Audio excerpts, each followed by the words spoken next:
As someone who loves their creature comforts, I wouldn't be too happy giving up my VR headset, which I use for exercise, my espresso machine, which helps me be caffeinated in the morning, or these tiny little replica planes from the hit Studio Ghibli movie Porco Rosso. But there are a few things that I legitimately use every single day as a medical student, and giving them up would significantly impact my life one way or another, making me very unhappy. So these are the 7 things that I cannot live without as a medical student. The first one is by far the cheapest item on this list, and it's what keeps me on track and studying as efficiently as possible. It helps me consume a large amount of content every single day, and of course I'm talking about this little tiny Bluetooth controller. This is the 8-bit, it's actually worn away because I've used it so much, the 8-bit Duo 02, and what it is a little Bluetooth controller that can connect to Anki, which is a flashcard app that I use to study. And what this does is that it makes going through Anki cards significantly easier. If you can see all the little buttons on this, you can program these buttons just like you would a regular keyboard. And so what you can do is, for example, I've made the B button be my spacebar. You can sit away from your computer and just kind of go like this as if you were just using a remote, which you are, and do Anki while not having to reach over and hit the spacebar button with your finger every single time. First time I used this, I realized that it was a complete game changer and that I would never go back to using the actual keyboard ever again. It's almost like the equivalent of going from 30 frames per second if you're on a computer to 120 frames per second, or going from SD to HD. You get what I'm saying. At this point, I pretty much charge this before I charge my phone, because if this isn't charged, my willpower to do Anki significantly plummets, whereas if my phone is not charged, if anything, I still have my laptop and everything else to do stuff. What I also like about it is that as opposed to other controllers, you can, since it's really small, you can carry it everywhere. And what I like to do is kind of just cross my arms, look at my computer very seriously, and just do cards like this. And what I'm doing is just holding it and clicking the buttons with my arms crossed. It's super, super comfortable. If you're curious to buy one for yourself, they are $20 on Amazon, and I'll put this in the link in the description along with every single other item on this list. Cool. So number 2 is something that keeps me healthy. It makes my skin super smooth, thankfully, and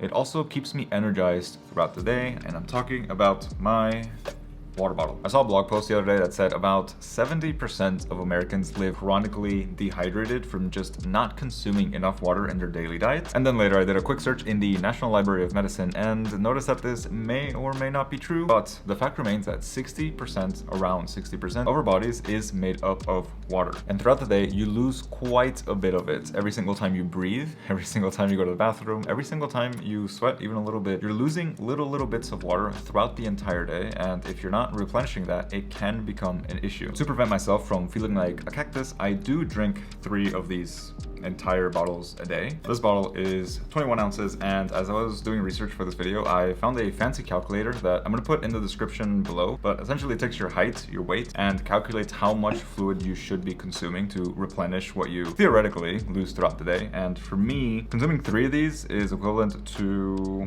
63 ounces, and I should be consuming 68 ounces. So I guess potentially I'm not doing enough. I feel like it's close enough. Also, you do get fluids from the foods that you eat throughout the day, so it should be fine. But yeah, I got a water bottle. It makes drinking fluids a lot easier, especially if it's somewhat insulated, because I don't like to drink hot stuff. I like my water to be very cold. Shout out to David. Thank you so much for this as a birthday present. Also, lttstore.com. Number 3 is pretty straightforward. It is my MacBook Pro. This is pretty much the center of every single thing I do. It is my main hub. I use it for Anki, I use it for school lectures, I use it for taking practice questions, and also for recording my new podcast that I do each and every week called Beyond the Stethoscope with my friend Rushi, where we talk about different ways of doing medicine. For example, last week we discussed whether artificial intelligence like ChatGPT could potentially replace doctors in the future. Link in the description below. More seriously, I bought my MacBook right before starting medicine because I knew I wanted something that was super reliable, that I could just count on to always work the way I needed it to work. I needed something powerful enough to edit videos, and finally something that I would be happy as a tech nerd. In general, I am of the opinion that MacBooks make the best laptops ever. The general ecosystem of Apple and how everything flows together makes it have that much more value. For example, the fact that I can connect my iPad to my MacBook and use it as a second monitor makes for for a very compelling argument against using other Windows laptops. Even though I would probably say that Windows desktops are better than Apple desktops, especially if you're into more custom stuff like myself, but that's a story for another video. Number 4 is my most used tool in the library, and that's because I get distracted very, very easily, and so I try to optimize as much as my environment as I can to really get myself to focus on studying. For example, whenever I go study, I can't study in my apartment because I get distracted here. I go to the library, and then even in the library, I go to the quiet floor of the library where people don't really talk, and on top of that, I use noise canceling headphones. I've been using my Sony XM4s for a bit more than 2 years now, and I have absolutely no complaints with them. I do have a pair of AirPods, which are also noise canceling, but they're just not as comfortable as the Sony's. I think the AirPods, I can maybe last in them for maximum 2 hours, and then it starts to get really uncomfortable. Also, the battery life is not as great as the Sony XM4s. With the Sony headset, battery lasts around 30 hours, I think, which is really nice because it means that I can not charge it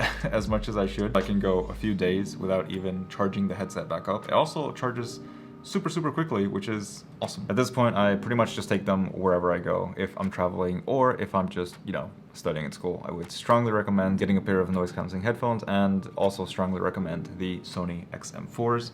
Link in the description below. Moving on to number 5. This is something I probably wouldn't have bought myself ever, but it's become something that now I think every single house that I own has to have, and it's a digital picture frame. My brother gave me one as a gift before I left for medical school, and all I've done really is set it up to cycle through my family, friends, and my dogs. Just speaking for myself, there's nothing as important as family, which includes my dogs. So even though I am at least a 30-hour flight away from where everyone is back home, I do see them to some capacity whenever I get home from school and take a glance at the picture frame in like the corner of my room over there. I find that it's very difficult to buy material things that can improve your mental health and mood on a daily basis. I think for me, this is one of probably the only items that actually gets to do that. And so that's why it's made it on this list, and why it's something that I would strongly recommend to anyone leaving home for school somewhere, maybe not 30 hours away by plane, but at least somewhere far away where you won't be able to easily access your family from wherever you're staying. I'm gonna include the one that I have down below in the description. It's okay, it does the job. It is capped out at 100 images, which I've capped out. I do think Amazon recently launched something that was very interesting. It looked like you could use it as a digital picture frame, and it came with the added benefit of being an Echo device. It's also 15 inches, which is bigger than the one I have, so potentially that would be a better buy if you're looking into getting some sort of digital picture frame. For number 6, if you would have told me like 3 years ago that I'd be uploading videos to YouTube on a pretty regular basis, I would have said you were crazy, because why would I ever upload videos on YouTube?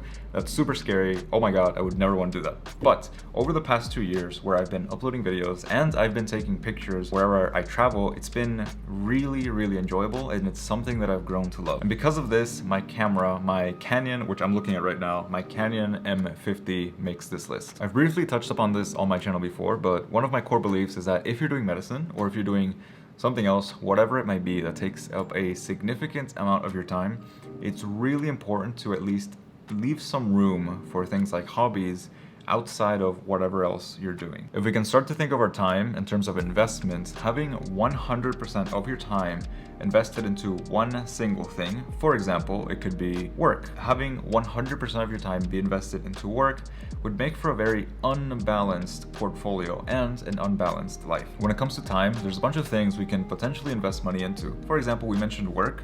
There's also family, having a social life, hobbies, personal passions. There's a lot of things that you could theoretically put your time in, and this is where diversification comes in. When I started thinking about diversification, my camera to me represents time that I have dedicated to myself. It allows me to express myself in ways that I would not be able to otherwise. And so that's why it is my number 6. Your number 6 might be something completely different from mine. If you're really into golf, it might be your golf clubs. If you're really into soccer, it might be a soccer ball. Maybe you really love reading, it could be a Kindle.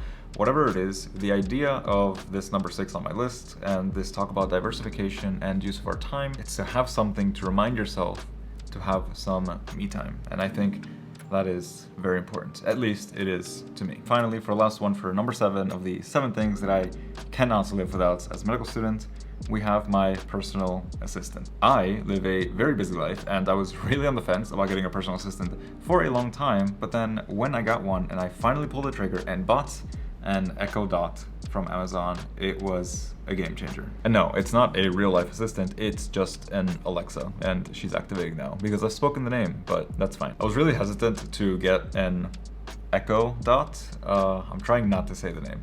I was really hesitant to get an Echo Dot in the beginning because I thought it was weird that something was just listening to you the entire time. But I ended up liking it so much that I have one for my living room here and then one for my room over there. I'm definitely not a power user. I don't use it to control my entire house or anything like that, but I do love to just be able to use voice commands at will wherever I am. To me, the value proposition is pretty crazy because imagine telling someone like 30 years ago that they could buy a personal assistant for less than what it took to eat out one night. And this personal assistant doesn't require any resources, doesn't require any rest or food. It's just kind of there listening to you always. It's a bit creepy, yes, but it's also really convenient because I like to just be able to say things and have them just happen. It's pretty great. And so that's it for me. If you agree or disagree, let me know in the comments below. I'd love to hear what other items you guys can't find yourselves living without. Yeah, thank you for watching, and I hope you have a productive and wonderful rest of the day. Ciao.